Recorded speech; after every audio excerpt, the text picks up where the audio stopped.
नमस्कार दोस्तों, चलिए शुरू करते हैं। एमपीपीएससी 2020 का प्रीलिम्स का जो पोर्शन है विज्ञान एवं पर्यावरण का, उसको चलिए हम देखते हैं कि कौन सी चीज़ें यहाँ पे है जो डिस्कस करने की है। इससे पहले वाले लेक्चर में मैं आपको बता चुका हूँ कि कौन से टॉपिक्स यहाँ पे हमको कवर करने हैं और किस प्रकार से कवर करने हैं। हमको जो शुरू करना है अभी टॉपिक वो है विज्ञान के मौलिक सिद्धांत। विज्ञान के मौलिक सिद्धांत, ठीक है। तो यहाँ पे दो लेक्चर आएंगे, जैसा कि मैंने आपको पहले बता चुका हूँ कि यहाँ पे दो लेक्चर्स आएंगे इस टॉपिक के, और दो लेक्चर्स में हम पार्ट 1 और पार्ट 2 के रूप में इसको हम कंप्लीट करेंगे। इसके बाद जो आएंगे लेक्चर वो आएंगे एमसीक्यू, ठीक है। लेकिन ये एमसीक्यू के लेक्चर अभी नहीं आएंगे, वो कब आएंगे जब ये सारे टॉपिक्स हम कवर कर लेंगे, ठीक है। ये सारे टॉपिक्स हम कवर कर लेंगे, सारे चैप्टर्स हम कवर कर लेंगे, उसके बाद एमसीक्यू की सीरीज चालू होगी, ठीक है। तो यहाँ पे दो लेक्चर्स में ये कंप्लीट होंगे। और यहाँ पे विज्ञान के मौलिक सिद्धांत का मतलब क्या है? विज्ञान के मौलिक सिद्धांत का मतलब ये है कि विज्ञान में कौन कौन सी चीजें आएगी यहाँ पे मोटे मोटे तौर पर। भौतिक, ठीक है, रसायन, और यहाँ पे आएगा जीव विज्ञान, ठीक है। भौतिक विज्ञान, रसायन विज्ञान और यहाँ पे जीव विज्ञान। तो तीनों के जो कंसेप्ट हैं, मौलिक सिद्धांत है, ठीक है, जो बेसिक्स होते हैं, ठीक है, जो हर जगह काम आते हैं, मतलब मैक्सिमम जगह पे जो काम आते हैं उनको हम यहाँ पे सम्मिलित करेंगे, ठीक है। भौतिक, रसायन और जीव विज्ञान। और मैं आपको बता दूं यहाँ पे जो आयोग है, आयोग ने आपके साथ मीठी छुरी वाला पेलने वाला काम किया है। पूछिए कैसे? वो इसलिए क्योंकि यहाँ पे उन्होंने दे दिया क्या, विज्ञान के मौलिक सिद्धांत। अब उन्होंने विज्ञान के मौलिक सिद्धांत दे दिया है, उसने भौतिक, रसायन और जीव विज्ञान का जिक्र नहीं किया है। लेकिन आपको इन तीनों संबंधित जो टॉपिक्स है वो आपको पढ़ने हैं। और ये टॉपिक्स कहाँ मिलने वाले हैं आपको, मैं आपको बताऊँ, ये टॉपिक्स आपको मिलने वाले हैं मेंस में, ठीक है, मेंस वाले पोर्शन में। यहाँ पे आइए, यहाँ पे आइए, ठीक है। ये खेल है, ये काफी खतरनाक खेल है। ये मैंने जब सिलेबस पढ़ रहा था तब इसको समझ पाया। तो यहाँ पे विज्ञान एवं तकनीकी का ये पोर्शन है। यहाँ पे इकाई 1 में यहाँ पे दिया गया है ये सारे टॉपिक्स किसके? फिजिक्स के, ठीक है। ये मुख्य परीक्षा का पाठ्यक्रम है, मुख्य परीक्षा का GS3 वाला पोर्शन का पाठ्यक्रम है, तीसरे प्रश्न पत्र का। तो यहाँ पे फिजिक्स के इतने सारे कंसेप्ट है। इकाई 2 में यहाँ पे रसायन विज्ञान, ठीक है, ये कंसेप्ट है। और तीसरे में है जीव विज्ञान, ये इतने में है जीव विज्ञान, ठीक है। तो ये सारे कंसेप्ट, ये सारे मौलिक सिद्धांत के अंतर्गत ही आएंगे, ठीक है। यदि आपको कोई कहे कि ये इतने टॉपिक्स पढ़ लो, ये मौलिक सिद्धांत, ऐसा नहीं है। वहाँ पे काफी सारे टॉपिक्स आपको होने वाले हैं। मैं आपको बता दूं, फिजिक्स में कम से कम इतने चीज हमको सामान्य विज्ञान के अंतर्गत पढ़नी पड़ेगी। और सामान्य विज्ञान के अंतर्गत रसायन में यदि देखें तो यहाँ पे आपको कम से कम इतनी चीजें पढ़नी पड़ेगी। और यहाँ पे जो है जीव विज्ञान के अंदर कम से कम इतनी चीजें आपको यहाँ पे पढ़नी पड़ेगी। यानी मेंस का यदि आप तैयार करेंगे तो प्रीलिम्स आपको ऑटोमेटिक तैयार होते हुए मिलेगा, ठीक है। तो ये है यहाँ पे खेल जो आपको शायद ही आपने इसको गौर किया होगा, लेकिन यदि आपने अच्छे से देखा होगा तो ये मिल गया होगा। ऐसी कोई इसमें राज की बात नहीं है। लेकिन यहाँ पे प्रीलिम्स में हमारे पास समय कम है, और प्रीलिम्स में जो एमसीक्यू फॉर्मेट आता है हमको उसको ध्यान में रखते हुए चलना है। तो प्रीलिम्स के हिसाब से हम यहाँ पे एक रास्ता हमने ये निकाला है कि जो टॉपिक्स यहाँ पे हम कवर करेंगे वो 2 लेक्चर्स में होंगे। और 2 में हम उतने सारे टॉपिक्स कवर कर लेंगे जो कि इंपॉर्टेंट होंगे हमारे एग्जाम के पॉइंट ऑफ व्यू से। तो मेंस वाला पूरा इंपॉर्टेंट। लेकिन यहाँ पे जो एमसीक्यू वाला फॉर्मेट जो आएंगे उसमें 2 चीजें होने वाली यहाँ पे, ठीक है। जो थ्योरी हम पढ़ेंगे यहाँ पे, जो थ्योरी हम पढ़ेंगे विज्ञान के मौलिक सिद्धांत के अंतर्गत, भौतिक, रसायन, जीव विज्ञान के जो टॉपिक्स है उसके अंतर्गत जो पढ़ेंगे, उसके क्वेश्चन तो शामिल होंगे उसमें एमसीक्यू में। लेकिन जो छूट गए हैं, जो टॉपिक्स, जो सिद्धांत छूट चुके हैं, उसको भी हम यहाँ पे शामिल करेंगे ताकि वो कंसेप्ट भी आपके क्लियर हो जाए, ठीक है। और आपका जो चैप्टर है विज्ञान के मौलिक सिद्धांत वो आसानी से कवर हो जाए, ठीक है। तो इस प्रकार इस रणनीति से हम चलेंगे तो हमारा जो चैप्टर 1 है विज्ञान के मौलिक सिद्धांत, जो कि एक मिनट इसको साफ कर देता हूँ मैं, अब आपको दिख रहा होगा, ठीक है। जो कि विज्ञान के मौलिक सिद्धांत है वो आपका अच्छे से कवर हो जाएगा और आप इससे आए हुए प्रश्नों को अच्छे से हल कर पाएंगे, ठीक है। तो ये है इसकी रणनीति। चलिए हम जो टॉपिक्स है उस पर गौर करते हैं। तो टॉपिक्स यहाँ पे हम देख लेते हैं। पहला जो मौलिक सिद्धांत के अंतर्गत जो पहला टॉपिक यहाँ पे न्यूटन की गति के नियम हम देखने वाले हैं। न्यूटन की गति के नियम, ठीक है। और इसके अंतर्गत जो चीजें हैं, 1686 ईस्वी में ब्रिटिश वैज्ञानिक आइजैक न्यूटन ने अपनी पुस्तक philosophy naturalis Principia Mathematica, I repeat, philosophy naturalis Principia Mathematica, यानी हिंदी में से बात करें तो प्राकृतिक दर्शन के गणितीय सिद्धांत के अंतर्गत ये बुक दी गई थी, ठीक है। इसमें दिए गए थे और इसमें बाह्य बलों के प्रभाव में पिंडों की गति के संबंध में 3 महत्वपूर्ण नियम प्रस्तुत किए गए। न्यूटन के गति के किसी पिंड पर लगने वाले बल न्यूटन के गति के नियम जो है किसी पिंड पर लगने वाले बल और उसके प्रभाव से उस पिंड में उत्पन्न गति के मध्य संबंध प्रदर्शित करते हैं। किस किस पर संबंध प्रदर्शित करते हैं? उस पर बल किस, ठीक है, गति नियम, न्यूटन के जो गति नियम है किसी पिंड पर लगने वाले बल यानी जो फोर्स लग रहा है उसमें, और उसके प्रभाव से उस पिंड पर उत्पन्न गति, उस बल से जो उत्पन्न गति हो रही है उसके मध्य संबंध यहाँ पे ये दर्शाते हैं इसके नियम, गति के नियम, ठीक है, न्यूटन के गति के नियम। अब हमको न्यूटन गति के तीनों नियम संक्षेप में पढ़ने, लेकिन गति के नियम पढ़ने से पहले कुछ चीजें यहाँ पे इंपॉर्टेंट है जो आपको जाननी बहुत जरूरी है। गति तथा विराम यानी मोशन एंड रेस्ट की कंडीशन, और दूसरा है बल, दूसरा यानी तीसरा चीज है बल, ठीक है। गति तथा विराम ये दो चीजें होगी और तीसरा है बल। ये आपको गति का प्रथम नियम यानी जड़त्व का नियम जिसे कहते हैं उसको समझने से पहले जानना बहुत जरूरी है। तो हम बात करते हैं गति तथा विराम की। गति तथा विराम, मोशन एंड रेस्ट की क्या क्या चीजें होती है?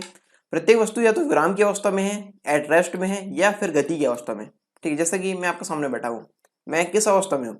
मैं हूँ विराम की अवस्था में, ठीक है। मैं यहाँ से मूव नहीं कर रहा हूँ, एक जगह स्थिर हूँ, तो मैं विराम की अवस्था में। और जैसे मान लीजिए ये ट्राइपॉड मैंने यहाँ पे लाया, ठीक है, ट्राइपॉड यहाँ पे लाया, ये गति कर रहा है, ठीक है, ये गति कर रहा है, ये इस प्रकार में उसकी गति करवा रहा हूँ, या फिर ये गति कर रहा है ऐसा बोल सकते हैं। तो ये किस अवस्था में? ये गति अवस्था में, ठीक है। ये दो अवस्थाएं हो गई, लेकिन इसको नापेंगे कैसे? इसको पता कैसे करेंगे कौन गति में है कौन विराम में? तो विराम एवं गति दोनों स्थितियां समय यानी टाइम एवं प्रेक्षक जो ऑब्जर्वर है उसके सापेक्ष होती है। किसके सापेक्ष होती है? समय, और दूसरा क्या है? ऑब्जर्वर, इसके सापेक्ष होती है। इसके बाद हम जो एग्जांपल इसका देखेंगे वहां पे आपको और अच्छे समझ में आएगा, ठीक है। यदि समय तथा प्रेक्षक की स्थिति के सापेक्ष किसी वस्तु यानी ऑब्जेक्ट की स्थिति में परिवर्तन न हो, समय तथा प्रेक्षक की स्थिति के सापेक्ष किसी वस्तु यानी ऑब्जेक्ट की स्थिति में परिवर्तन न हो, तो यह उस वस्तु की विराम अवस्था कहलाएगी। मान लीजिए ये ट्राइपॉड है, ठीक है, ये ट्राइपॉड लीजिए, ये ट्राइपॉड यहाँ पर रखा हुआ, समय के साथ इसकी स्थिति में परिवर्तन नहीं हो रहा है, ठीक है। किसका सापेक्ष? ऑब्जर्वर का सापेक्ष, यानी ऑब्जर्वर यानी प्रेक्षक है।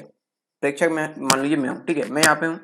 समय परिवर्तित हो रहा है, समय तो परिवर्तित होता रहता है हमेशा, समय परिवर्तित हो रहा है, लेकिन मेरे सापेक्ष यानी ऑब्जर्वर के सापेक्ष इसकी क्या स्थिति परिवर्तित हो रही है? इस ट्राइपॉड की, ये यहाँ पे रखा हुआ नहीं हो रही, ठीक है। जब तक मैं इसको मूव ना कराऊं इसकी स्थिति परिवर्तित नहीं होगी। तो इसका मतलब ये हुआ समय के सापेक्ष और समय तथा प्रेक्षक के सापेक्ष यदि इस वस्तु की जो स्थिति वो परिवर्तित नहीं हो रही है, तो ये इसकी अवस्था क्या कहलाएगी? इसकी अवस्था कहलाएगी विराम अवस्था, यानी ये रेस्ट में है। कैसे? ये रेस्ट में, ठीक है, आया समझ में? रेस्ट में। और एग्जाम्पल हम देखते हैं इसके, विराम अवस्था के उदाहरण हम देखते हैं। जमीन में लगे हुए पेड़ पौधे क्या मूव करते हैं? नहीं करते, वो विराम की अवस्था में रहते हैं। मेज पर रखी हुई पुस्तक क्या मूव करती है? गति करती है? नहीं करती, ठीक है। मतलब रखी हुई की बात कर रहे हैं हम, उसको खसकाया तो मूव करती, वो बात अलग है, लेकिन रखी हुई पुस्तक क्या गति करेगी? नहीं करेगी, वो किस अवस्था में? विराम अवस्था में। एक चलती ट्रेन में बैठे हुए यात्री के सापेक्ष उसके सहयात्री की स्थिति, मान लीजिए मैं ट्रेन में बैठा हूँ, ठीक है, आप मेरे सामने बैठे हुए, ट्रेन चल रही है, ठीक है, ट्रेन चल रही है, लेकिन हम दोनों तो बैठे हुए हैं, हम दोनों की स्थिति क्या है? विराम अवस्था में, ठीक है। हमारी जो अवस्था है वो क्या है? विराम अवस्था में। तो आप आई होप ये कंसेप्ट आप समझ होंगे विराम अवस्था किसे कहते हैं। इसके विपरीत हम बात करते हैं, यदि समय तथा प्रेक्षक की स्थिति के सापेक्ष वस्तु की स्थिति में परिवर्तन हो, यदि समय के साथ समय तथा प्रेक्षक की स्थिति के सापेक्ष वस्तु की स्थिति में परिवर्तन हो, तो यह प्रक्रिया गति कहलाती है। अब देखो फिर से ट्राइपॉड वाला एग्जांपल मैं आपको देता हूँ। मान लो समय है, समय तथा प्रेक्षक की स्थिति के सापेक्ष, समय और प्रेक्षक में हूँ, ठीक है, प्रेक्षक यानी ऑब्जर्वर में हूँ। प्रेक्षक की स्थिति के सापेक्ष वस्तु की स्थिति में परिवर्तन हो, वस्तु की स्थिति ये है, अब इसकी स्थिति में परिवर्तन हो रहा है। समय और प्रेक्षक की स्थिति के सापेक्ष, समय और प्रेक्षक की स्थिति के सापेक्ष, समय यहाँ पे समय गतिशील है, ठीक है, समय बदलते रह रहा है, और मेरे सापेक्ष यानी मैं प्रेक्षक हूँ, यहाँ पे ऑब्जर्वर हूँ, प्रेक्षक की स्थिति के सापेक्ष वस्तु की स्थिति में परिवर्तन हो रहा है। तो ये प्रक्रिया क्या कहलाएगी? ये प्रक्रिया कहलाएगी कि जो वस्तु है वो गति में, ठीक है। और इसकी अवस्था कौन सी है? इसकी अवस्था गतिशील अवस्था है, ठीक है, गतिशील अवस्था में, ठीक है। ये प्रक्रिया क्या कहलाई? गति कहलाई। और ये इसकी अवस्था कौन सी कहलाई? ये कहलाई कि ये वस्तु गतिशील अवस्था में। और एग्जाम्पल हम लेते हैं, जैसे पृथ्वी पर स्थित किसी व्यक्ति या प्रेक्षक के सापेक्ष चलते हुए वाहन, कोई व्यक्ति है उसके सापेक्ष वाहन चल रहा है, तो वो गति अवस्था में, ठीक है। झरने से गिरता हुआ जल, झरना है, ठीक है, मान लीजिए कोई झरना है, ठीक है, यहाँ से जल गिर रहा है, ये जल गिर रहा है, ये जल गिर रहा है, ये कोई व्यक्ति यहाँ पे खड़ा हुआ है, इसके सापेक्ष यहाँ पे यहाँ समय और ऑब्जर्वर के सापेक्ष यहाँ पे जल गिर रहा है। तो ये जल किस अवस्था में, जल अवस्था में, गति अवस्था में, ठीक है, गति अवस्था में। ठीक है, आगे समझ में किस प्रकार ये कंसेप्ट है दोनों के। और चीजें हम देखते हैं इसके बाद। इस प्रकार गति एवं विराम दोनों परस्पर सापेक्षिक अवधारणा है। कैसी अवधारणा है? सापेक्षिक अवधारणा है। कहने का मतलब क्या है, उदाहरण से हम समझेंगे। ठीक है, एक गतिमान कार में कुछ व्यक्ति यात्रा कर रहे हैं। एक कार है, उसमें कुछ व्यक्ति यात्रा कर रहे हैं। जब कार सड़क पर गतिमान अवस्था में है, जब कार है, कार चल रही कहाँ पे, सड़क पे चल रही है, तो गतिमान अवस्था में, तो कार के सहयात्री, मान लीजिए ये व्यक्ति एक यहाँ पे बैठा है, ये दूसरा व्यक्ति यहाँ बैठा हुआ है। ठीक है, तो कार के सहयात्री एक दूसरे के सापेक्ष विराम अवस्था में होते हैं, एक दूसरे के सापेक्ष विराम अवस्था में होते हैं। जबकि कार के बाहर की वस्तु है, बाहर की वस्तु जैसे अन्य वाहन, ठीक है, और कोई वाहन यहाँ पे चल रहे हैं, ठीक है, और कोई वाहन यहाँ पे चल रहे हैं, और कोई वाहन, या फिर पेड़ पौधे यहाँ पे लगे हुए हैं, ये पेड़ पौधे यहाँ पे, पेड़ पौधे, ठीक है, ये बाजू साइड लगे हुए हैं पेड़ पौधे, भवन, ये बिल्डिंग्स वगैरह बनी हुई है, बिल्डिंग्स, ठीक है, बिल्डिंग्स यहाँ पे बनी हुई है। तो यहाँ पे जो अन्य वस्तु हैं, कार में बैठे यात्रियों को गतिशील प्रतीत होती है, कार में बैठे यात्रियों को क्या प्रतीत होती है? गतिशील। ठीक है, इस प्रकार का एग्जांपल आपने देखो, जब आप कार के अंदर हो तो आप बाहर की वस्तुएं आपको लगेगा कि वो मूव कर रही है। ठीक है, इस प्रकार ये कंडीशन यहाँ पे, इस प्रकार गति एवं विराम दोनों परस्पर सापेक्षी अवधारणा है। ठीक है, सॉरी, जस्ट अ सेकेंड।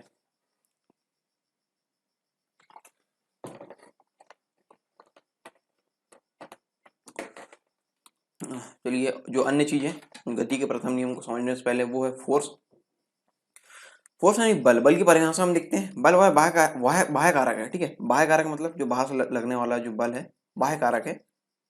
बाह्य कारक है जो किसी वस्तु की गति अवस्था, गत्य मतलब गति अवस्था, गति अवस्था, ठीक है, गति, जो किसी वस्तु की गति अवस्था, विराम अवस्था, गति की दिशा, किसमें? गति अवस्था, विराम अवस्था या फिर गति की दिशा में वस्तु के आकार या आकृति में परिवर्तन कर देता है या करने का प्रयास करता है, इसे कहते हैं, इसे बल कहते हैं। और इसे दर्शाते हैं एफ से, एफ से दर्शाते हैं, एफ यानी फोर्स। ठीक है, फोर्स से इसे दर्शाते हैं, फोर्स। ठीक है, इस प्रकार इसे दर्शाते हैं एफ से। और यह एक सदिश राशि है।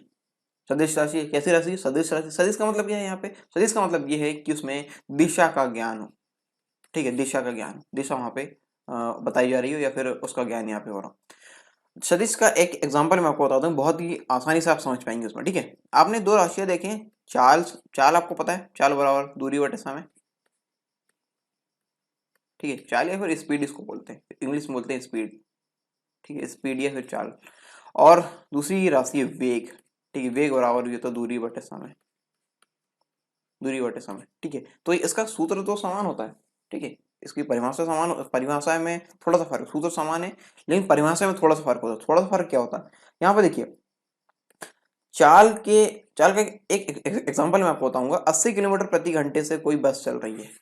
ठीक है, 80 किलोमीटर प्रति घंटे की रफ्तार से कोई बस चल रही है।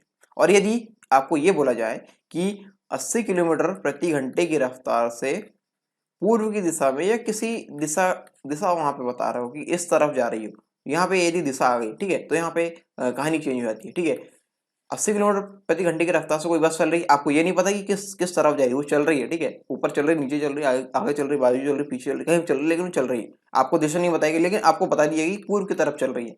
ठीक है, तो यहाँ पे दिशा का ज्ञान हो गया। दिशा ज्ञान हो गया मतलब यहाँ पे ये कंडीशन बन गई वेग की। ठीक है, वेग, वेग कैसी है? सदिश राशि है। और चाल कैसी है? एक अदिश राशि है। आए समझ में? ठीक है, इस प्रकार यदि दिशा का ज्ञान हो, यहाँ पे दिशा पता चल रहा है कि दिशा का ज्ञान वहां पे हो रहा है, तो वो है सदिश राशि। और जहाँ पे नहीं हो रहा है वो है अदिश राशि। तो यहाँ पे बल एक सदिश राशि है। ठीक है, आगे समझ में? तो जो मुझे समझाना था, गति, विराम और बल यानी फोर्स जो है, जो कि गति के प्रथम नियम को समझाने के लिए आवश्यक है, जिसको हम जड़त्व का नियम भी कहते हैं, वो उसका बेस मैं आपके सामने बना चुका हूँ। अब आपको समझने में बहुत ही आसानी हो जाएगी। ठीक है, न्यूटन के प्रथम गति नियम के अनुसार सभी वस्तुएं अपनी यथास्थिति को बनाए रखने का प्रयास करती हैं, अर्थात अपनी स्थिति में किसी भी प्रकार के परिवर्तन का विरोध करती हैं। जो वस्तु जैसी है उसी अवस्था में रहना चाहती है। ठीक है, उसी अवस्था को बनाए रखना चाहती है। ठीक है, वस्तु अपनी यथास्थिति को बनाए रखना चाहती है या रखने का प्रयास करती है, अर्थात अपनी स्थिति में किसी भी प्रकार के परिवर्तन का विरोध करती है। ठीक है, इसका अर्थ क्या हो, इसका अर्थ यह है कि जब तक वस्तु पर पर्याप्त बल न लगाया जाए, बाहर से पर्याप्त बल न लगाया जाए, तब तक गतिमान वस्तु गति की अवस्था में तथा स्थिर वस्तु विराम की अवस्था में बनी रहेगी। ठीक है, कोई वस्तु यहाँ पे अपनी स्थिति को बनाए रखने का प्रयास कर रही है। यहाँ पे देखने वाली बात है कि कोई वस्तु गतिमान अवस्था में गति कर रही है, तो वो गति ही करती रहेगी जब तक उसमें कोई बाह्य बल न लगाया है। यदि कोई विराम में है, ठीक है, विराम वाली कंडीशन में, तब तक विराम में रहेगी जब तक कोई बाह्य बल ना लगा दिया है, यानी यहाँ पे अपनी स्थिति को बनाए रखने का प्रयास करती है। ठीक है, यानी अपनी स्थिति में किसी प्रकार के परिवर्तन का विरोध करती है। इस प्रकार वस्तुएं अपनी स्थिति को लेकर जड़ता प्रदर्शित करती है। ठीक है, इसलिए न्यूटन के प्रथम नियम को जड़त्व का नियम यानी लॉ ऑफ इनर्शिया भी कहते हैं, लॉ ऑफ इनर्शिया। ठीक है, इसका एक एग्जांपल मैं आपको बताना चाहूंगा, आप सब अच्छे से बहुत इसको कनेक्ट कर पाएंगे। ठीक है, ये थोड़ा सा हटके एग्जांपल है लेकिन इसी से मिलता जुलता है। ठीक है, मान लीजिए आपको पढ़ने का मन नहीं कर रहा है। ठीक है, आपका पढ़ने का मन नहीं कर रहा है, आप नहीं पढ़ते। ठीक है, और एक कंडीशन ये भी है कि आपको पढ़ने का मन कर रहा है, वो वाली कंडीशन भी मैं आपको बताऊंगा। ठीक है, आपका पढ़ने का मन नहीं कर रहा है और आप नहीं पढ़ रहे हैं। ठीक है, या आज नहीं पढ़े, कल भी नहीं पढ़े, परसों भी नहीं पढ़े, नरसों भी नहीं पढ़े, इस प्रकार कहानी चलती आ रही है। ठीक है, और ये बात आपके पिताजी को पता चल गई कि उनका जो सुपुत्र है वो पढ़ नहीं रहा है, तो पिताजी लगाएंगे बाहर से बल लगाएंगे, या आपको तबीयत से सूटेंगे, या फिर वो आप अपने हिसाब से कोई ना कोई बल लगाएंगे। ठीक है, तो यहाँ पे तबीयत से सूटने वाला एग्जाम्पल हम यहाँ पे लेते। तबीयत से सूटे, आपको सूट दिए, सूटने पे आप क्या करेंगे? आप तो पहले मना करेंगे कि नहीं, मैं नहीं पढ़ूंगा। ठीक है, इस प्रकार से आप बहाने बनाएंगे, बहाने आपको पहले से बना रहे हैं। ठीक है, और यदि आप इस प्रकार के बहाने बना रहे हैं, तो आप क्या कर रहे हैं? आप अपनी जो स्थिति है वो बनाए रखने का प्रयास कर रहे हैं, अपनी जो स्थिति यथास्थिति वो बनाए रखने का प्रयास कर रहे हैं, और जब ढंग से बल लग जाएगा तो स्थिति आपकी परिवर्तित हो जाएगी। ठीक है, यानी वो कंडीशन यहाँ पे बदल जाएगी, स्थिति आपकी बदल जाएगी, और आप तबीयत से जब छूट जाएंगे तो आप अपनी स्थिति बदल देंगे। ठीक है, लेकिन प्रयास आप करेंगे कि आप ना पढ़ें। ठीक है, आगे समझ में? आई होप ये एग्जांपल से आप समझने का प्रयास ही होंगे। एक एग्जांपल और देता हूँ। ये कोई व्यक्ति बी है जो बहुत पढ़ रहा है। ठीक है, और अ, अ, इसका कोई दोस्त है, इसके कोई दोस्त आए, दोस्त ने कहा कि हम पार्टी में चल रहे हैं। ठीक है, पार्टी में चल रहे हैं, तो इसने कहा कि नहीं, हम नहीं जा रहे हैं। ठीक है, हम नहीं आ पाएंगे, हमारे काम है, हम पढ़ रहे हैं, इस प्रकार से ये एग्जाम है हमारे, या फिर कोई कॉम्पिटिटिव एग्जाम की आप तैयारी कर, ऐसा आपने बहाना मारा। तो आपने क्या किया कि जो स्थिति है, स्थिति में परिवर्तन का विरोध आपने किया, तो यहाँ पे जड़ता का नियम लगेगा। ठीक है, तो आई होप ये एग्जाम्पल है, मैंने समझाने का प्रयास किया, आप समझ गए होंगे। बाकी जो सैद्धांतिक चीज़ें हैं और जो फिजिक्स की लैंग्वेज है उसमें मैंने आपको समझा दिया, और जो आपकी लोकल लैंग्वेज है हम सभी जिसमें समझ पाएंगे उसमें भी आपको समझा दिया। तो जड़त्व का नियम मुझे नहीं लगता कि आपको अब समझने में कोई देरी हो रही होगी। लॉ ऑफ इनर्शिया इसको कहेंगे। ठीक है, लॉ ऑफ इनर्शिया या फिर जड़त्व का नियम, इसको न्यूटन की गति का प्रथम नियम कहेंगे। ठीक है, प्रथम नियम इसको कहेंगे। आगे जो जड़त्व है वो 3 प्रकार से होता है। जड़त्व विराम का जड़त्व होगा, गति का जड़त्व होगा, और तीसरा होगा दिशा का जड़त्व। ठीक है, तो यहाँ पे देखो तीनों जड़त्व के बारे में आपको बताया। किसी वस्तु का वह गुण जिसके कारण वह स्वतः ही अपनी अवस्था या गति या विराम में परिवर्तित करने में असमर्थ होती है, जड़त्व कहलाता है। जड़त्व एक भौतिक राशि नहीं है, यह केवल वस्तु का अंतर्निहित गुण है जो वस्तु के द्रव्यमान पर निर्भर करता है। जड़त्व 3 प्रकार से होते हैं। ये 3 प्रकार से होते हैं। कौन कौन से? विराम का जड़त्व, इनर्शिया ऑफ रेस्ट। ठीक है, विराम में है तो विराम में रहेगी, गति का जड़ तो गति में है तो गति में रहेगी, इस पर कंडीशन हम यहाँ देखेंगे, और दिशा का जड़ यानी इनर्शिया ऑफ डायरेक्शन। ठीक है, तो ये तीन चीजें हैं यहाँ पे, तीन जड़त्व के 3 प्रकार वो हम देखने वाले हैं। जैसा कि मैंने आपको बताया, जड़त्व एक भौतिक राशि नहीं है, यह केवल वस्तु का अंतर्निहित गुण है जो वस्तु के द्रव्यमान पर निर्भर करता है। किस पर डिपेंड होगा? वस्तु के द्रव्यमान पर। ठीक है, तो चलिए हम पहला जो जड़त्व वो पढ़ते हैं। विराम का जड़त्व, इनर्शिया ऑफ रेस्ट, ये वस्तु का वह गुण है जिसके कारण वह स्वतः ही अपनी विराम की अवस्था में परिवर्तन करने में असमर्थ होती है। ये वस्तु होती है स्वयं ही अपनी जो विराम की अवस्था है उसको परिवर्तित करने में असमर्थ होती है। ठीक है, इसका अर्थ यह है कि यदि कोई वस्तु विराम अवस्था में है तो वह विराम अवस्था में ही रहती है, अर्थात स्वयं गति प्रारंभ नहीं कर सकती है। उदाहरण के लिए हम देखते हैं, बस के अचानक चलने पर उसमें बैठा व्यक्ति पीछे की ओर गिर जाता है। बस में जब बस में आप बैठे हुए, जब बस अचानक चलने लगी तो उसमें बैठा व्यक्ति पीछे की ओर गिर जाता है, इस प्रकार, ठीक है। बस मान लो मैं बस में बैठा हूँ, ठीक है, बस में डेल कंडीशन, बस आगे चली तो मैं इस प्रकार पीछे की ओर हो जाऊंगा, ठीक है। तो पीछे की ओर हो जाऊंगा तो तो ये कंडीशन यहाँ पे कहलाएगी विराम का जड़, ठीक है। अपनी अवस्था को बनाए रखने का प्रयास यहाँ पे होगा, ठीक है। केवल को छड़ी से पीटने पर या झटकने पर धूल के कण गिरने लगते हैं आदि, इस प्रकार से विराम के जड़त्व की कंडीशन के यहाँ पे एग्जांपल है, ठीक है। बस वाला कंडीशन से आप समझ जाइए। तो बस वाले कंडीशन में आप रेस्ट में हैं, ठीक है, रेस्ट में आप रेस्ट में यानी विराम में रहने का प्रयास करेंगे। तो यदि आपकी कंडीशन बदलेगी तो आप उसका विरोध करेंगे, ठीक है। तो इस प्रकार आप पीछे चले जाएंगे। तो ये कंडीशन है विराम के जड़त्व की, इनर्शिया ऑफ रेस्ट की। अगला है गति का जड़त्व, इनर्शिया ऑफ मोशन। यदि कोई वस्तु गतिशील है तो है तब तक गतिशील रहेगी जब तक उस पर बाह्य बल लगाकर उसे रोका ना जाए, ठीक है। कोई व्यक्ति या व्यक्ति का एग्जांपल अब नहीं लेता हूँ मैं, थोड़ा सा थ्योरेटिकल बातें कर लेते हैं, उसके बाद फिर मैं आपको जो नॉर्मल एग्जांपल उससे आपको समझाऊंगा, ठीक है। तो यहाँ पे देखिए, यदि कोई वस्तु गतिशील है तो गतिशील रहेगी जब तक उसमें कोई बाह्य बल लगाकर उसे रोकना जाए। अर्थात एक समान गति करती हुई वस्तु ना तो स्वयं से त्वरित हो सकती है और ना ही अवमंदित हो सकती है, ठीक है। यदि कोई वस्तु चल रही है, ठीक है, चल रही है तो चलती ही रहेगी जब तक उसमें कोई बाह्य बल लगाया ना जाए, ठीक है, बाह्य बल न लगाया है। और ना ही वह त्वरित होगी यानी स्पीड उसकी बढ़ेगी, ना ही उसकी स्पीड कम होगी, या ना ही अवमंदन होगा, ठीक है। अवमंदन मतलब उसका जो त्वरण है वो कम होते जाना, ठीक है, इस पर कंडीशन होती है। तो त्वरित होते जाना यहाँ पे मतलब स्पीड बढ़ रही है, और अवमंदन की कंडीशन आप समझ जाएंगे, स्पीड वहाँ पे कम हो रही है, ठीक है। इस प्रकार आप साधारण भाषा में आप इसे समझ सकते हैं। एग्जाम्पल हम देखते हैं, फिर उदाहरण देखते हैं। जब किसी बस अथवा ट्रेन को अचानक रोक दिया जाता है तो उसमें बैठे यात्री आगे की ओर झुक जाते हैं। अब रुकने वाली कंडीशन हो रही है, चल रही है बस, ठीक है, बस चल रही है, एकदम से रुकी तो आगे झुक जाते हैं, क्योंकि शरीर का जो निचला हिस्सा है बस अथवा ट्रेन के साथ जो विराम अवस्था उसमें आ जाता है। किंतु ऊपरी जो हिस्सा रहता है, ठीक है, जो हमारा ऊपर वाला भाग है, ऊपरी हिस्सा गति के जड़त्व के कारण आगे की ओर चला जाता है, आगे की ओर गतिमान रहता है, सॉरी, ठीक है, आगे की ओर कैसा रहता है, गतिमान रहता है। ऊपरी हिस्सा जो रहता है गति के जड़त्व के कारण आगे की ओर गतिमान रहता है, ठीक है। अगला जो उदाहरण वो देखते हैं हम। चलती ट्रेन से कूदने पर व्यक्ति आगे की ओर यानी रेलगाड़ी की दिशा में गिरने लगता है, ये भी है गति का जड़त्व के कारण, ठीक है। वो अपनी जो स्थिति उसको बनाए रखने का प्रयास करता है।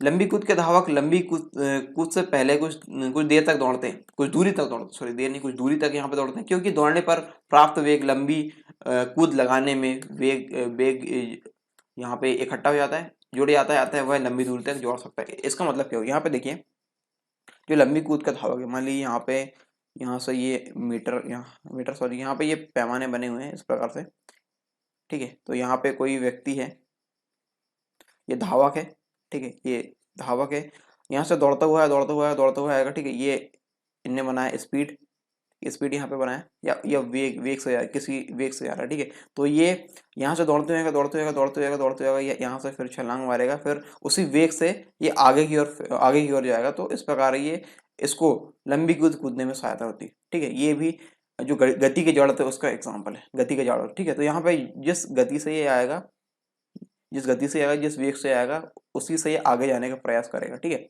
धीरे धीरे इसकी स्पीड कम होगी, लेकिन ये इतनी स्पीड यहाँ बना लेगा कि ये आगे कूद जाएगा, ठीक है। तो इस प्रकार इसका एग्जाम्पल ये है, ठीक है। आगे हम देखते हैं दिशा का जड़त्व, इनर्शिया ऑफ डायरेक्शन। किसी वस्तु के उस गुण को जिसके कारण वह स्वतः ही अपनी गति की दिशा में परिवर्तन करने में असमर्थ हो, दिशा का जड़त्व कहलाता है। स्वतः ही यदि अपनी वो दिशा में परिवर्तन नहीं कर रहा है तो क्या कहलाएगा, वो दिशा का जड़त्व कहलाएगा। उदाहरण के लिए हम देखते हैं, जब कोई बस वृत्ति मार्ग या वृत्ति पथ में मुड़ती है। मान लीजिए ये कोई बस चल रही है, ठीक है, ये बस चल रही है, ठीक है, बस चल रही है, सीधी बस ऐसे ही चल रही है, रोड है, ठीक है। अब बस आप चलाता हूँ, ये बस चल रही है, यहाँ से गई, फिर यहाँ से यूं मुड़ गई, ठीक है, ये यहाँ से ये मुड़ गई। तो यहाँ पे क्या हुआ, यहाँ पे वृत्तीय मोड़, यहाँ पे क्या हुआ, वृत्ति पथ यहाँ पे बना, वृत्ति पथ में मुड़ती है, तो उसमें बैठा यात्री केंद्र के बाहर की ओर एक बल अनुभव करता है, ठीक, किसकी तरफ बल यहाँ पे महसूस करेगा, बाहर की तरफ, ठीक है, बाहर की तरफ ये बल अनुभव यहाँ पे कर, यदि ये यहाँ से मुड़ेगी, यहाँ से मुड़ेगी तो, क्योंकि ये एक दिशा में चल रही होती, एक दिशा में चल रही होती, एक दिशा में चल रही होती। जब यदि ये अपनी स्थिति में परिवर्तन करेंगे तो इसके अंदर जो बैठे यात्री है वो इसी दिशा में अपनी बॉडी को मतलब पाएंगे कि मैं इस डायरेक्शन में मूव कर रहा हूँ, ठीक है। तो यहाँ पे फिर ये टर्न हो जाती है, इस प्रकार ये टर्न हो जाती है। तो यहाँ पे जो समझाने का मतलब ये है कि जब आप मोड़ में जब जा रहे हैं तो वहाँ पे लगेगा दिशा का जड़त्व, दिशा का जड़त्व, ठीक है। दिशा का जड़त्व इस प्रकार लगेगी, आप जैसे यहाँ से जा रहे हो, यहाँ स्क्रीन में इस प्रकार से आप जा रहे हो, ऐसे ऐसे गए यहाँ पे गए, आपकी दिशा क्या है, दिशा आपकी सीधी है, तो आप क्या होंगे, आपकी बॉडी इसी डायरेक्शन में जाएगी, जबकि जो बस है इस डायरेक्शन में कट रही होगी, ठीक है। तो ये है दिशा का जड़त्व। एक रस्सी के सिरे पर पत्थर को बांधकर घुमाया जाए, ठीक है, इसको मिटा दिया जाए पहले तो। एक रस्सी के सिरे पर पत्थर को बांधकर घुमाया जाए, एक मिनट में डेटा केबल देख लूँ, डेटा केबल से आपको समझाने का प्रयास करूंगा। एक मिनट, जस्ट अ मिनट।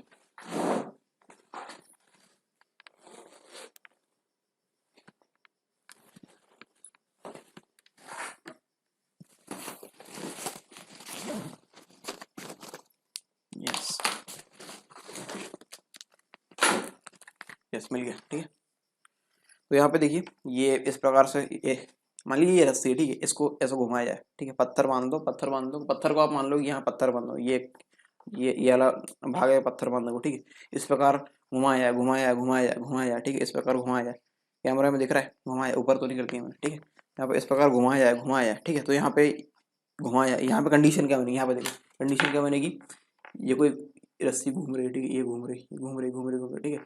घुमाया तत्पश्चात रस्सी को काट दिया है, ठीक है, कहीं से कट कर देंगे, यहाँ से हम घुमा रहे हैं इसको, तो यहाँ से हम इसको कट कर दिए, ठीक है, यहाँ से क्या चीज़ से कट कर दिया, फिर कुछ ऐसा छोड़ दिया, इसको कट कर दिया, ठीक है, हाथ से छोड़ दिया, इस प्रकार कट कर दिया है, तो पत्थर स्पर्श रेखा की दिशा में दूर चला जाता है। तो जो पत्थर यानी ये वाला जो भाग है, जो सामने वाला भाग है, वो स्पर्श रेखा की दिशा में दूर चला जाएगा। मतलब इसका मतलब क्या हो, देखिए ये इस प्रकार से मान ली छोड़े इसको, तो इस प्रकार से ये भाग जाएगा ऐसा, ठीक है, या फिर स्पर्श रेखा की दिशा में, ठीक है, स्पर्श रेखा की दिशा में ये भाग जाएगा, ऐसा भाग जाएगा, ठीक है। जो पत्थर है इस तरीके से ये भाग जाएगा, ठीक है। एक रस्सी के सिरे पर पत्थर को बांधकर घुमाया जाए, तत्पश्चात रस्सी को काट दिया है, तो वह पत्थर स्पर्श रेखा की दिशा में दूर चला जाता है, ठीक है। तो ये भी दिशा का जड़त्व का एक एग्जाम्पल है। अगला हम देखते हैं किसी वाहन का घूर्णन करता हुआ पहिया कीचड़ को पहिए की स्पर्श ज्या की अनुदिश, स्पर्श ज्या मतलब क्या होता है, एक होता है ज्या, कोज्या और स्पर्श ज्या, ठीक है। अभी आपको थोड़ा सा अजीब लग रहा हो, अब मैं आपको थोड़ा सा अंग्रेजी शब्द बताऊंगा तो आप आसानी से कनेक्ट कर पाएंगे। ये होगा साइन कॉस टेन, ठीक है, ये त्रिकोणमिति वाला कंसेप्ट है यहाँ पे, त्रिकोणमिति वाला, ठीक है, ट्रिग्नोमेट्री वाला कंसेप्ट, ये साइन कॉस टेन। तो यहाँ पे जो टेन वाला है, ठीक है, स्पर्श ज्या की अनुदिश बाहर की ओर फेंकता है, ऐसा दिशा के जड़त्व के कारण होता है। मान लीजिए ये कोई चक्का है, ठीक है, चक्का आपको बता रहा हूँ, ये चक्का है, इस प्रकार ये ऐसा मूव कर रहा है, ऐसा ऐसा मूव कर रहा है, ठीक है, ऐसा मूव कर रहा है, समझ जाइए, ठीक है, ऐसा ही मूव कर रहा है। यहाँ पे ये जमीन है, तो यहाँ पे कोई कीचड़ है, ठीक है, कीचड़ यहाँ पे मान लीजिए कीचड़ यहाँ पे आया, तो ये कीचड़ की दिशा क्या होगी, जगह ऐसे गति कर रहा था, कीचड़ की दिशा ये होगी, ठीक है, ये इस प्रकार से कीचड़ यहाँ पे लगेगा और पीछे वाले व्यक्ति कोई आ रहा है तो वो गंदा हो जाएगा, ठीक है। इस प्रकार होता है, आपने जब बारिश में गाड़ी चलाया हो तो सामने जो गाड़ी वाला होता है, यदि कीचड़ आया तो कीचड़ आपके ऊपर उछालने का प्रयास करता है, प्रयास क्या करता है वो तो होता ही है, ये कंडीशन यहाँ पे बनने की, ठीक है। तो इस प्रकार स्पर्श ज्या के अनुदिश बाहर की ओर फेंकता है, ऐसा दिशा के जड़त्व के कारण होता है, ये यहाँ पे बताने का प्रयास यहाँ पे किया गया, ठीक है। जो न्यूटन का प्रथम गति का नियम, यहाँ पे जो जड़त्व का नियम है, वो तीनों के अंतर्गत हमने जो देखे, जो चीजें दिशा का जड़त्व, गति का जड़त्व और जो विराम का जड़त्व, वो हमने देख लिया, ठीक है। और इससे पहले हम जो प्रथम नियम वो हम पढ़ चुके हैं, ठीक है, आगे समझ में। अब हम जो चीज पढ़ेंगे न्यूटन की गति के दूसरा नियम पढ़ने से पहले हम एक टॉपिक हमको समझना है, मोमेंटम यानी संवेग, ये समझेंगे तब जाके हमको गति के दूसरा नियम यहाँ पर समझ में आने वाला, ठीक है। तो यहाँ पे किसी गतिशील वस्तु के द्रव्यमान तथा कोई वस्तु गतिशील अवस्था में उसका द्रव्यमान तथा वेग के गुणनफल को ही उस वस्तु का संवेग कहते हैं, किस किस को किसी गतिशील वस्तु के द्रव्यमान तथा वेग के गुणनफल को ही उस वस्तु का संवेग कहते हैं। इसे p से प्रदर्शित करते हैं। p का मतलब होता है यहाँ पे मोमेंटम, p यानी होता है संवेग, द्रव्यमान गुणित वेग, ठीक है, m इंटू v यहाँ पे होता है, जहाँ m वस्तु का द्रव्यमान है और v यहाँ पे वेग है। इसका ऐसा ही मात्रा की बात करें तो ऐसा ही मात्रा किलोग्राम मीटर प्रति सेकंड है।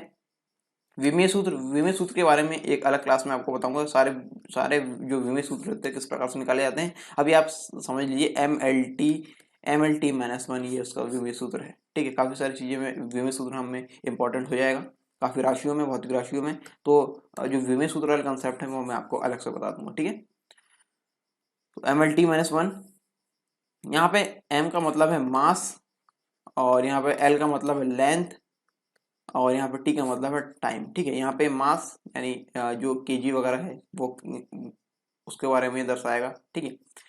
एल यहाँ पे दर्शा रहा मीटर, ठीक है। केजी दर्शा रहा एम को और जो स्मॉल एम यानी मीटर है वो दर्शाएगा लेंथ को। और प्रति सेकंड है, प्रति सेकंड सेकंड अपॉन में है तो यहाँ पे घात गई तो t-1 हो गया, यानी MLT-1 इसका विमेय सूत्र हो गया, ठीक है। इसकी प्रकृति क्या है? यह सदिश राशि है, जो संवेग है वो एक सदिश राशि, किसी गतिमान वस्तु का संवेग उसमें निहित गति की माप गति की मात्रा की माप होती है।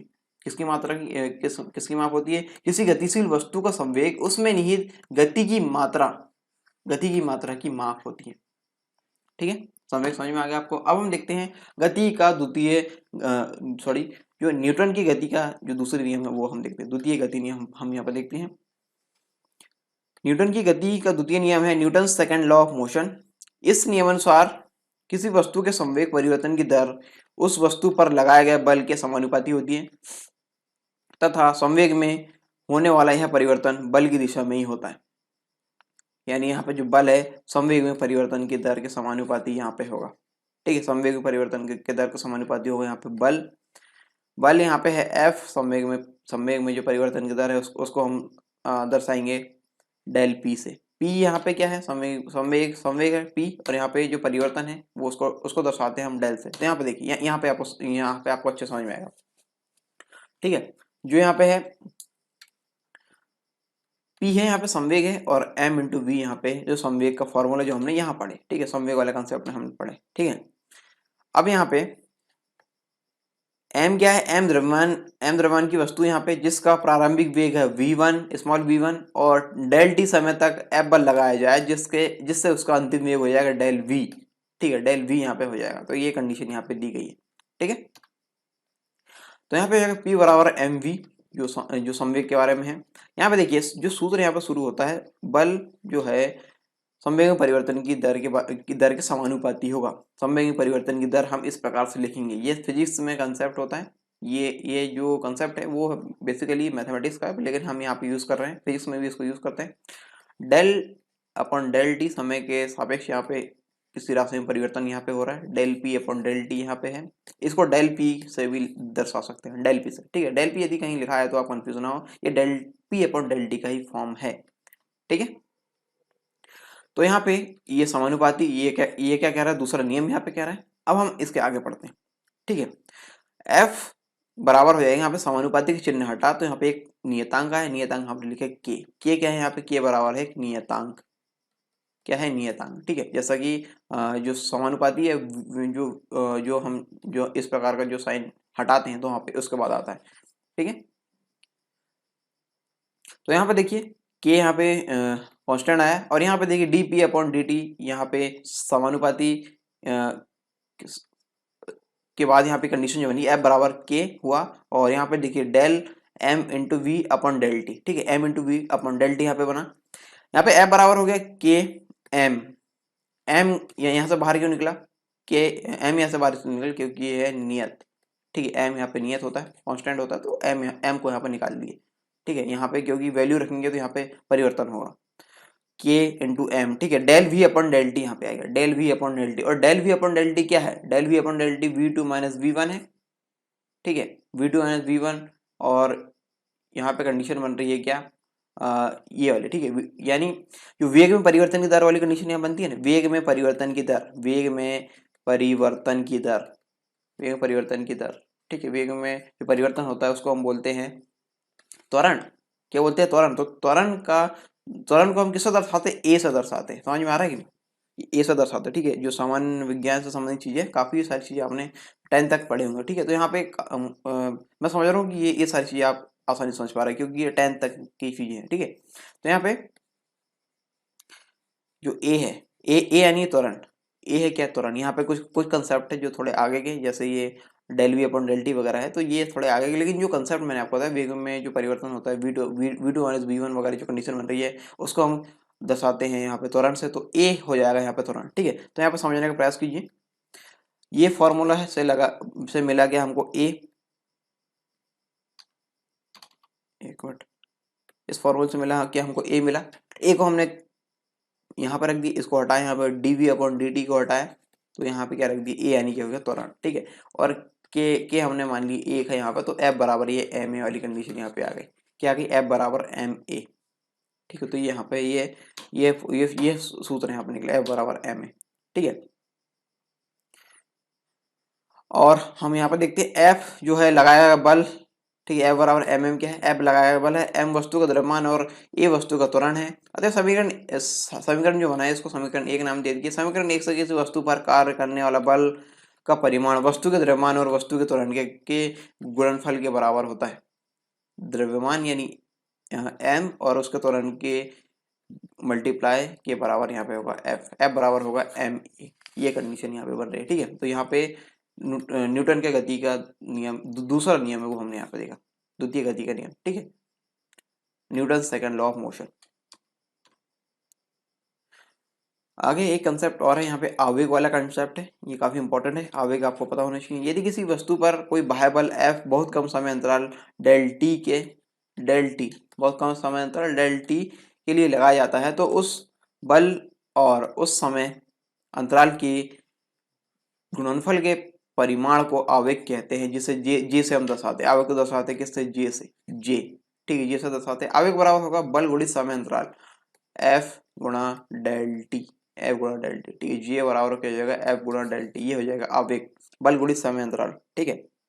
यहाँ पे क्या है, वस्तु पर बल एफ है तथा डेल टी समय अंतराल है। क्या है, समय अंतराल, ठीक है। इसका ऐसा ही मात्रक होता है न्यूटन सेकंड।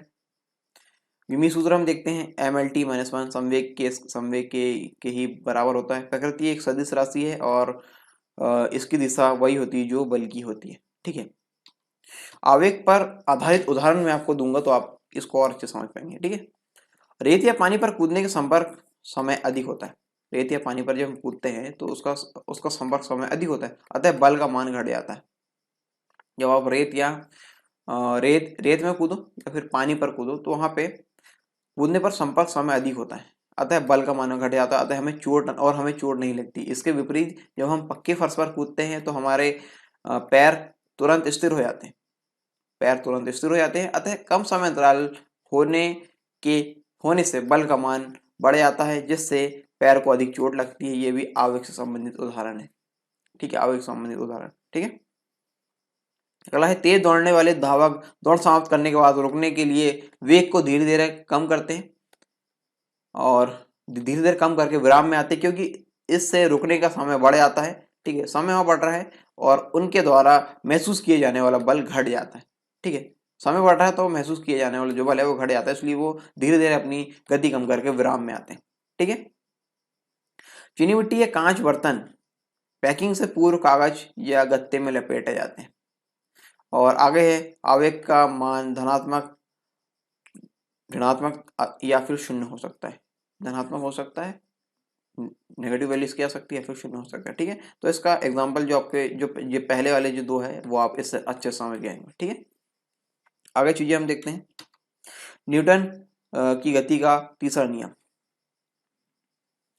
प्रत्येक क्रिया के बराबर एवं विपरीत दिशा में, प्रत्येक क्रिया के बराबर एवं विपरीत दिशा में प्रतिक्रिया होती है, अर्थात एक वस्तु दूसरी वस्तु पर जितना बल आरोपित करती है, दूसरी वस्तु भी पहली वस्तु पर उतना ही बल विपरीत दिशा में यानी एफ बी ए आरोपित करती है। मान लीजिए ये पहली वस्तु, ये दूसरी वस्तु है, ठीक है। पहली वस्तु द्वारा दूसरी वस्तु पर लगाया गया बल ए बी है, तो यहाँ पे दूसरी वस्तु पहली वस्तु पर लगाई गई जो बल माइनस एफ बी ए हो जाएगा, ठीक, उतना ही बल यहाँ पे लगेगा, ठीक है। प्रत्येक क्रिया के बराबर विपरीत प्रतिक्रिया के अंतर्गत इसे आप समझ सकते हैं। ठीक है, प्रत्येक क्रिया के बराबर एवं विपरीत दिशा में प्रतिक्रिया होती है, अर्थात एक वस्तु दूसरी वस्तु पर जितना बल आरोपित करती है, दूसरी वस्तु भी पहली वस्तु पर उतना ही बल विपरीत दिशा में लगाती है। इसकी दिशा बदल जाती है लेकिन उतना ही बल यहाँ पे लगेगा। एफ ए भी हो जाएगा, एफ माइनस एफ बी हो जाएगा। ठीक है, आगे समझ में।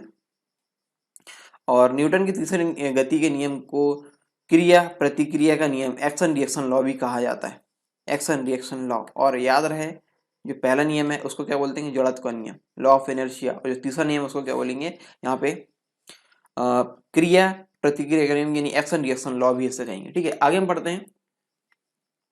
इस नियम के अनुसार प्रत्येक क्रिया के बराबर यानी परिमाण में तथा विपरीत दिशा में प्रतिक्रिया होती है। इस नियम के अनुसार प्रत्येक क्रिया के बराबर तथा विपरीत प्रतिक्रिया होती है।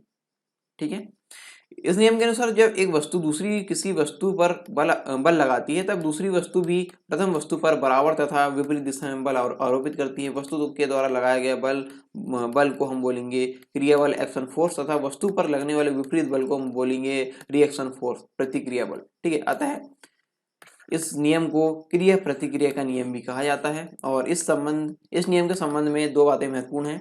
क्रिया एवं जो प्रतिक्रिया बल है, इसमें विभेद करना असंभव है। इसको हम चेक नहीं कर पाएंगे कौन सा बल यहाँ पे लग रहा है, कौन सा बल जो है वो एक्शन फोर्स है या फिर कौन सा जो है वो रिएक्शन फोर्स है। क्रिया एवं प्रतिक्रिया बल सदैव भिन्न भिन्न वस्तुओं पर कार्य करते हैं।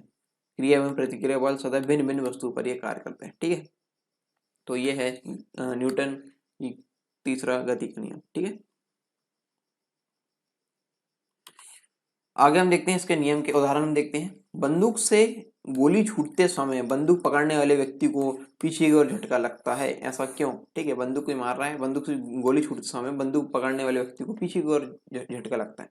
ऐसा आपने देखा होगा यदि आपने बंदूक चलाए होंगे, और नहीं चलाए होंगे तो फिल्मों में आपने देखा होगा, और नहीं भी देखा होगा तो यहाँ मैं आपको बता रहा हूँ, आप यहाँ समझ सकते हैं। ठीक है, कारण क्या होता है, ऐसा इसलिए होता है क्योंकि गोली जितने बल से आगे की ओर गतिशील होती है, उतना ही बल बंदूक पर प्रतिक्रिया स्वरूप पीछे की ओर आरोपित करती है, जो व्यक्ति को बंदूक के झटके के रूप में अनुभव होता है। ठीक है, अगला है चप्पू चलाने पर नाव आगे बढ़ती है। कारण क्या है, नाव चलाते समय जितना बल व्यक्ति द्वारा चप्पू के माध्यम से जल पर लगाया जाता है, उतना ही बल जल द्वारा नाव पर विपरीत दिशा में लगाया जाता है और नाव आगे बढ़ती है। ठीक है, नाव आगे बढ़ती है। मान लीजिए ये पानी है यहाँ पर, ठीक है, पानी है, और ये कोई नाव है यहाँ पे। ठीक है, और यहाँ पे चप्पू चलाया जा रहा है। आप चप्पू नहीं बना सकता हूँ, ठीक है, आप समझ जाओगे नाव है वहाँ पे। ड्राइंग मेरी इतनी अच्छी नहीं है। तो देखिए, जो बल चप्पू द्वारा बल पीछे पीछे की ओर लगाते हैं, पीछे की ओर लगाया जाता है। ठीक है, पीछे की ओर लगाया जाता है, और नाव की दिशा किस तरफ हो रही होगी, आगे की तरफ। ठीक है, जितना बल पीछे लगाए उतनी ही नाव आगे जाएगी। तो ये इसका उदाहरण है, चप्पू चलाने पर नाव आगे बढ़ती है। ये गति के तीसरे नियम का ये उदाहरण है। ठीक है, आगे है रॉकेट एवं वायुयानों की गति भी इससे संबंधित। इसका कारण क्या है, वायुयान अथवा रॉकेट इंजन द्वारा पीछे की ओर गैसों का उत्सर्जन करने पर उन गैसों द्वारा भी वायुयान पर आगे की ओर प्रतिक्रिया बल अर्थात धक्का यानी थ्रस्ट लगाया जाता है, जिससे वायुयान आगे की ओर गति करता है। ये भी गति के तीसरे नियम के उदाहरण है। ठीक है, गति के तीसरे नियम का ये उदाहरण है। एक मिनट जरा पानी पी लूं।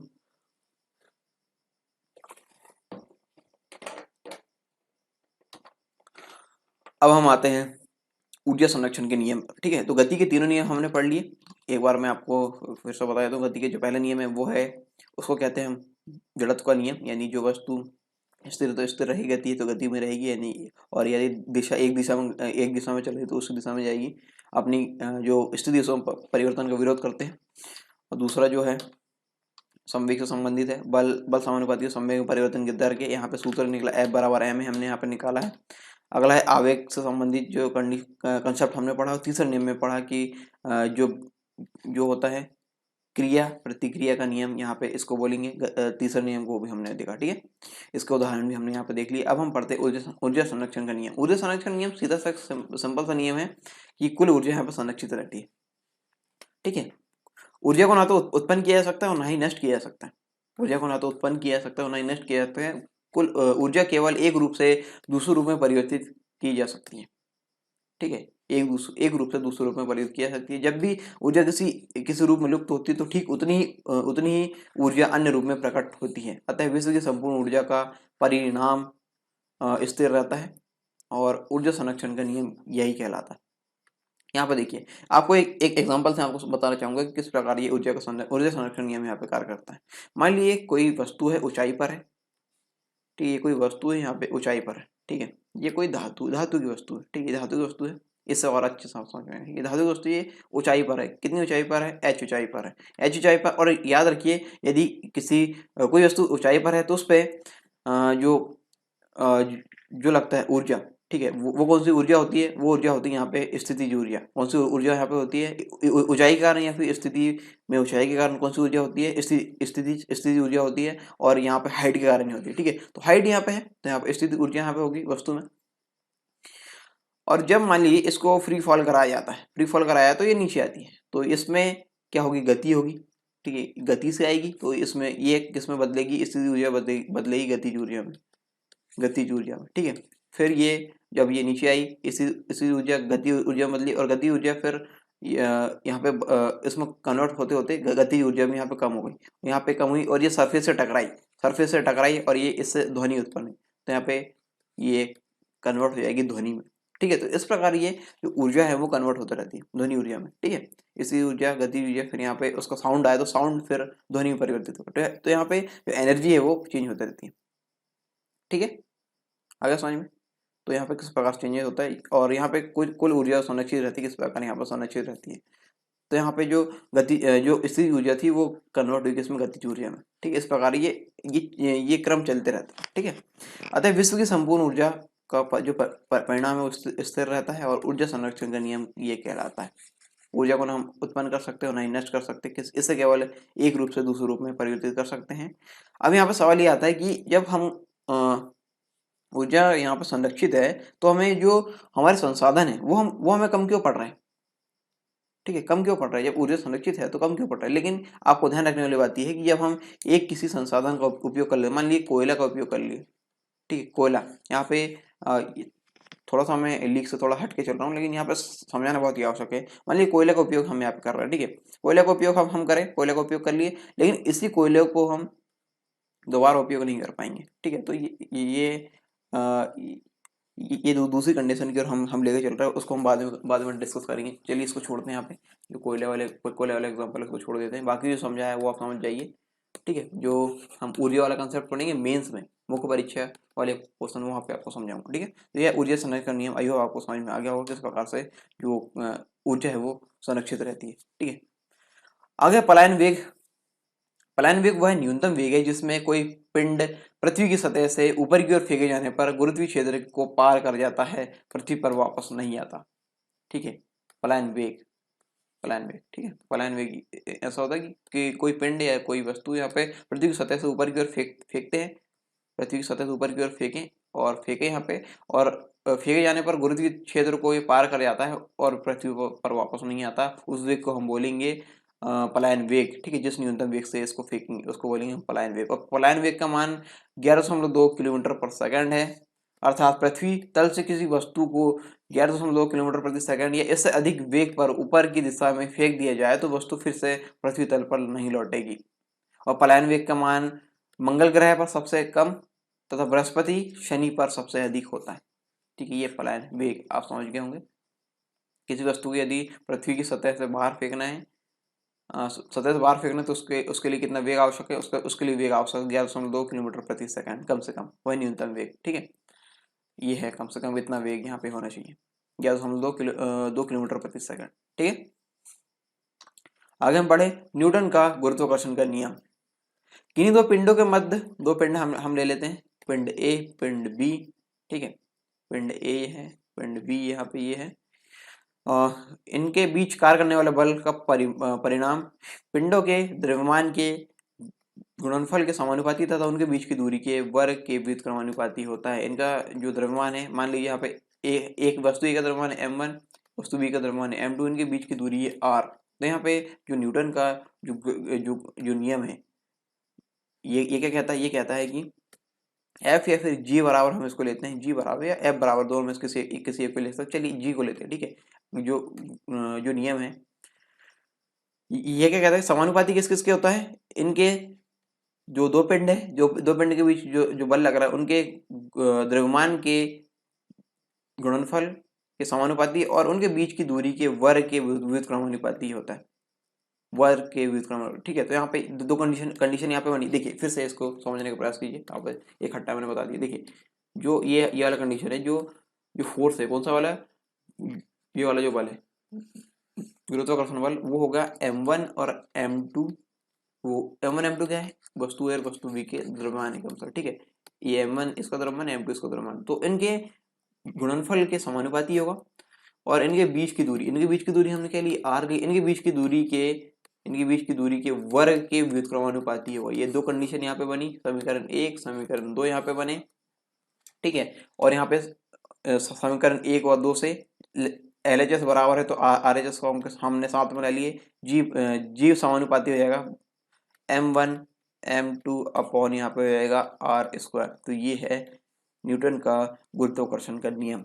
ठीक है, क्या है मैं आपको फिर से यहाँ पे बता दूं, किन्हीं दो पिंडों के बीच कार्य करने वाले बल का जो परिणाम पिंडों के द्रव्यमान के गुणनफल के समानुपाती तथा उनके बीच की दूरी के वर्ग के व्युत्क्रमानुपाती होता है। ये वर्ग के व्युत्क्रमानुपाती यहाँ पे होगा। ठीक है, जी समानुपाती m1 m2 अपन r², ये है यहाँ पे कंडीशन। अगली कंडीशन यहाँ पे प्रेशर वाली है, यानी जो अगला कंसेप्ट है वो प्रेशर का दाब वाला कंसेप्ट है। किसी सतह के एकांक क्षेत्रफल पर लगने वाले बल को दाब कहते हैं। क्या कहते हैं, किसी सतह के एकांक क्षेत्रफल पर लगने वाले बल को दाब कहते हैं। मान लीजिए कोई सतह है, किसी सतह के एकांक क्षेत्र, मान लीजिए ये एकांक क्षेत्रफल इतना है, ठीक है, 1 मीटर स्क्वायर एकांक क्षेत्रफल इतना है। ठीक है, तो एकांक क्षेत्रफल पर लगने वाले बल को हम दाब कहते हैं, यानी कि दाब P बराबर होगा F/A, पृष्ठ के लंबवत बल बटे पृष्ठ का क्षेत्रफल, पृष्ठ के लंबवत बल बटे पृष्ठ का क्षेत्रफल यहाँ पे होगा। तो ये हो जाएगा दाब P बराबर हो जाएगा F/A। P बराबर हो जाएगा कितना, F/A। ठीक है, दाब का सही मात्रक है न्यूटन प्रति मीटर स्क्वायर। ठीक है, ए यानी हो गया मीटर स्क्वायर और एफ हो जाएगा न्यूटन जो बल है वो हो जाएगा, और पी हो जाएगा किसके बराबर, पी हो जाएगा। ठीक है, पी के बराबर यानी प्रेशर के बराबर, पी बराबर हो जाएगा कितना के, इसका जो मात्रक हो जाएगा पहले तो सूत्र देखे F/A। यहाँ पे मात्रक की बात करें तो एफ जो बल है, बल का मात्रक न्यूटन, और ए यानी स्क्वायर जो एरिया है, एरिया का मात्रक हो जाएगा यहाँ पे m² n पर मीटर स्क्वायर, ये हो जाएगा। दाब का ऐसा ही मात्रक किया जाएगा। ठीक है, इस प्रकार ये हो गया, जिसे पास्कल भी कहते हैं। इसको हम यदि इसको हम पास्कल बोले तो कोई गलत नहीं होगा, इसको हम क्योंकि इसको हम पास्कल भी कहते हैं। दाब एक अदिश राशि है। कैसी राशि, अदिश राशि। ठीक है, इसमें दिशा का ज्ञान नहीं होता है। अब दाब से संबंधित अन्य टॉपिक है वायुमंडलीय दाब, एटमॉस्फेरिक प्रेशर। वायुमंडलीय दाब यानी एटमॉस्फेरिक प्रेशर क्या होता है, सामान्यतः वायुमंडलीय दाब वह दाब होता है जो पारे के 76 सेंटीमीटर लंबे कॉलम के भार के बराबर होता है। और वायुमंडलीय दाब का ऐसा ही मात्रक बार होता है। क्या होता है, बार। ठीक है, बार, इसका ऐसा ही मात्रक होता है बार। ठीक है, सामान्यतः वायुमंडल दाब वह दाब होता है जो पारे के 76 सेंटीमीटर लंबे कॉलम के भार के बराबर ही होता है। और एक बार बराबर होता है 10⁵ न्यूटन प्रति मीटर स्क्वायर। ठीक है, न्यूटन प्रति मीटर स्क्वायर यहाँ पे 10⁵ न्यूटन प्रति मीटर स्क्वायर यहाँ पे ये है। ठीक है, वायुमंडलीय दाब 10⁵ न्यूटन प्रति मीटर स्क्वायर यानी एक बार के बराबर होता है। पृथ्वी की सतह से ऊपर जाने पर वायुमंडलीय दाब कम होता जाता है, जिसके कारण पहाड़ों पर खाना बनाने में कठिनाई होती है। वायुयान में बैठे यात्री के फाउंटेन पेन से स्याही रिस जाती है, ये होता है वायुमंडलीय दाब के कारण। ठीक है, तो पृथ्वी की सतह से ऊपर जाने पर वायुमंडलीय दाब कम होता जाता है, जिसके कारण ये दो कंडीशन यहाँ पे हुई। आगे हम देखते हैं वायुमंडलीय दाब को बैरोमीटर से मापा जाता है। किससे नापा जाता है, बैरोमीटर से मापा जाता है। इसकी सहायता से मौसम संबंधी पूर्व अनुमान भी लगाए जा सकते हैं। जैसे बैरोमीटर का पाठ्यांक जब एकाएक नीचे गिरता है, यानी एकदम से नीचे गिरता है। ठीक है, इसका पाठ्यांक एकदम से नीचे गिरा है तो आंधी आने की संभावना होती है। और बैरोमीटर का पाठ्यांक जब धीरे धीरे नीचे गिरता है तो वर्षा होने की संभावना होती है। और तीसरी कंडीशन, बैरोमीटर का पाठ्यांक जब धीरे धीरे ऊपर की ओर चढ़ता है तो दिन साफ होने की संभावना होती है। तो इस प्रकार यहाँ पे मौसम संबंधी पूर्वानुमान भी इससे लगाए जा सकते हैं। द्रव में दाब, प्रेशर इन लिक्विड। द्रव के अणुओं के द्वारा बर्तन की दीवार अथवा तली के प्रति एकांक क्षेत्रफल पर लगने वाले बल को द्रव का दाब कहते हैं।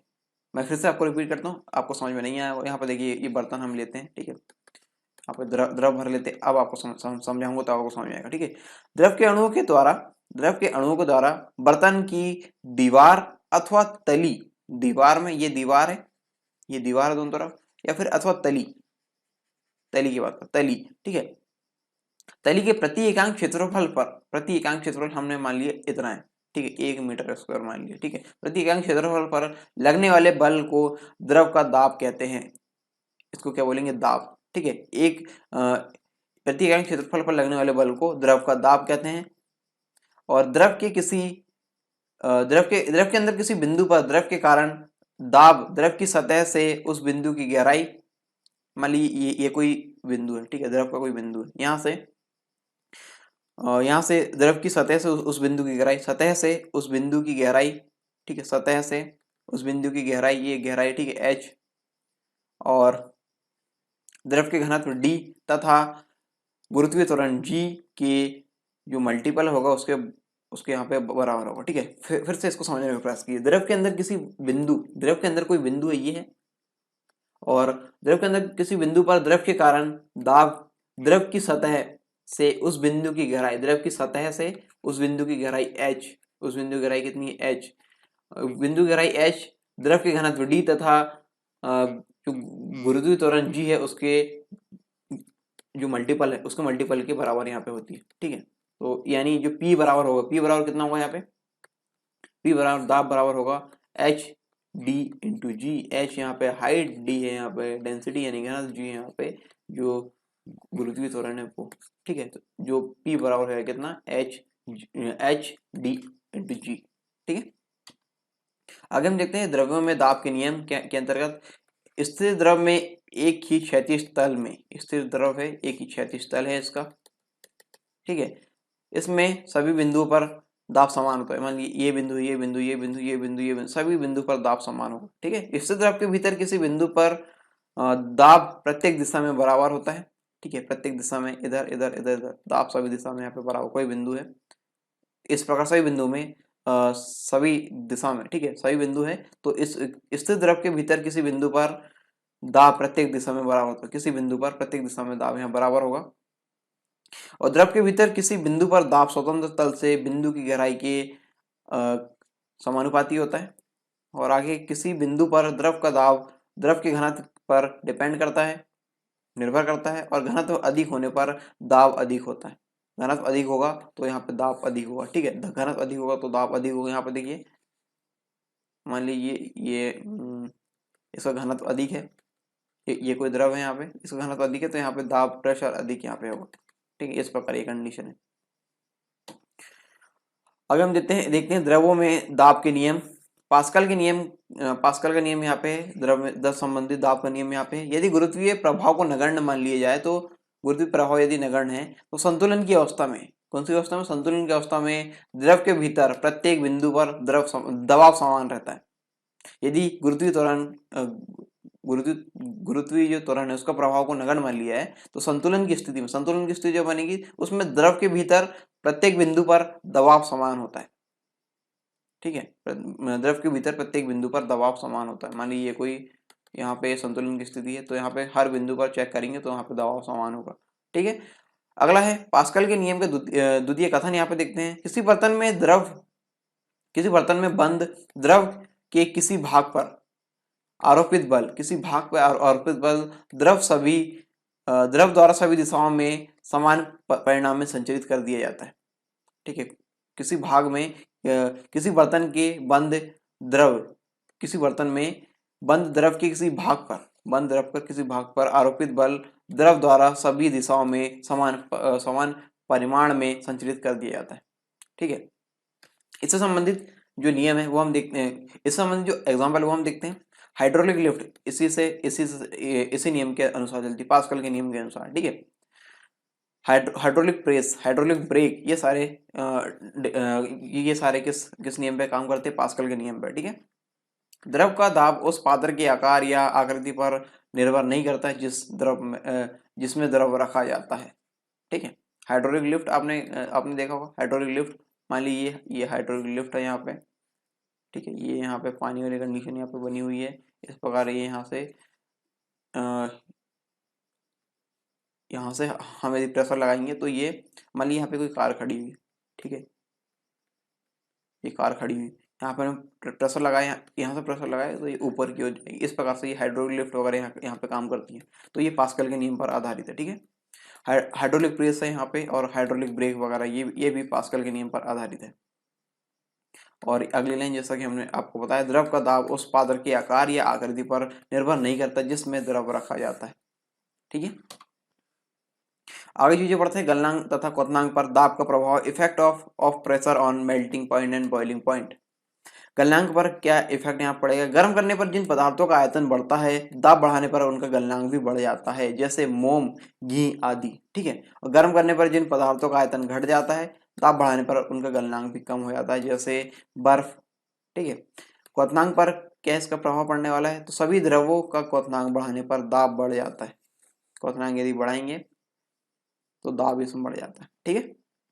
क्या आप गलनांक और क्वथनांक से परिचित है? गलनांक मतलब वह ताप जिस पर कोई द्रव जमना शुरू कर दे, यानी सॉलिड अवस्था में आना शुरू हो जाए, ठीक है, सॉलिड अवस्था में गलना शुरू कर दे।